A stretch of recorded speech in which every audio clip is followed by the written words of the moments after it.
Queen Elizabeth's Platinum Jubilee festivities are in full swing. Thursday's big moments included Trooping the Color, the landmark parade in celebration of the Queen's birthday. In a famous first, the monarch took the salute from the 1,200-plus military personnel as they marched past the royal balcony at Buckingham Palace, per USA Today. The day was full of memorable events, including the debut carriage ride of Prince George, Princess Charlotte, and Prince Louis. The three Cambridge children wowed onlookers with their delightful sweetness, especially the moment when Charlotte gently coached Louis during the ride. At the conclusion of the parade, over 70 RAF jets created an aerial extravaganza and elicited priceless reactions from 4-year-old Prince Louis. At the end of the flypast, the youngest Cambridge covered his ears and opened his mouth wide in response to the loud roar of the engines, per Elle. In contrast to the revelry of Thursday, Friday's service of Thanksgiving was more subdued. Unfortunately, Queen Elizabeth was unable to attend the service at St. Paul's Cathedral, citing discomfort from Thursday's events. Buckingham Palace said,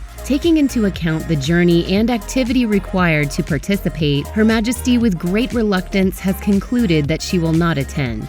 However, even in the monarch's absence, her family was present to represent her and treat fans to another sweet moment. As they arrived at St. Paul's Cathedral for the service of Thanksgiving, Prince Charles and Camilla Parker Bowles greeted Prince William and Kate Middleton. As Charles approached his daughter-in-law, he demonstrated his affection by blowing a kiss to her. The Duchess of Cornwall repeated her husband's gesture when she greeted the Duke and Duchess of Cambridge. Camilla Tominey, the Telegraph's associate editor, tweeted video footage of the kiss, and royal fans were delighted by Charles' behavior. Cambridge Crown commented, "Despite what people say, they are a close family. It's lovely."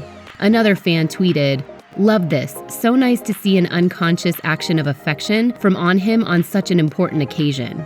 Tominey also explained the practical significance for Charles' choice of blowing a kiss. She tweeted, "They can't really kiss on cheeks with such big hats involved." Another royal enthusiast tweeted an observation about the kiss's significance, saying, "Love their relationship and how the Cornwalls and Cambridges seem to be working together and supporting each other and the Queen."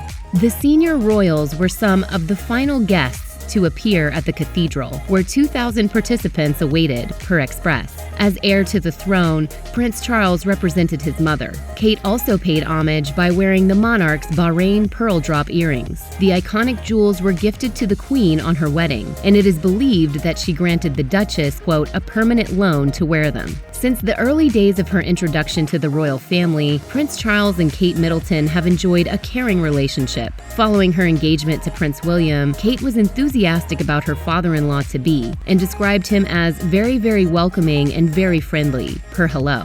Charles and Kate clearly create a lot of positive energy when they are in each other's company. A fan remarked after the blown kiss at St. Paul's Cathedral, per Express, "He always lights up when he sees her, the daughter he always wanted."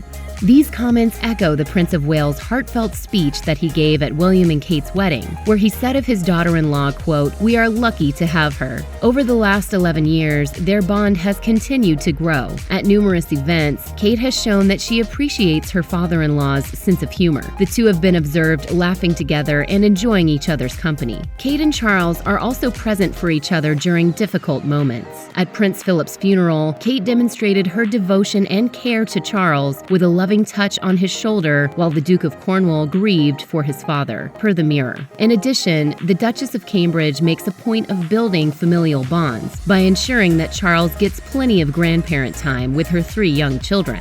Known as Grandpa Wales to his grandchildren, it's clear that Charles absolutely adores his familial role. Photographer Chris Jackson noted, "He is a very hands-on grandfather. He was holding hands with George and Charlotte and bouncing Louis up and down for a long time." Jackson noted that Charles' relationship with Prince George was, quote, "a little more established as he's the eldest." Their bond is most evident in the fact that the Prince of Wales named a garden in Balmoral after his first grandson.